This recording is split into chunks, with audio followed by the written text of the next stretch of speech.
the Federalist. Well, I sent the CEO of Google a letter asking for the internal communications, the communications with NBC, who is the one who asked Google to do this, and in particular pointing out that the standard that they're claiming to apply, they don't apply fairly and across the board. I listed about a dozen left-wing websites, all of which have comment sections, and none of which apparently are being policed or having that standard applied.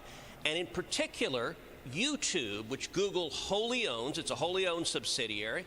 You go there any given day, you can see lots of comments that are offensive, that are profane, that are racist. And so I inquired, is Google going to give the same 3-day notice to YouTube or demonetize its subsidiary? I think their conduct is censorship, and it also violates the antitrust laws because Google is a monopoly, and they're leveraging their monopoly power to favor YouTube, which they own, at the expense of their competitors. No doubt, Senator, they are a monopoly. A majority of Americans use that as a search engine. But at the same time, Congress gave them that Section 230 that gives them special immunity so that where they say, look, you're not a publisher, but now they're acting like a publisher. And so you can't have it both ways.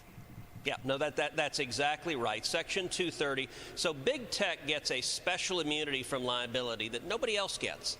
And the reason they get it is that Congress believed they would be neutral public fora. In other words, they would allow people to post, and it'd be third parties, and it wasn't fair to hold them liable for what other third parties said. Ironically, that's what Google is attacking the Federalist for doing, is what the internet was supposed to be, an open public forum.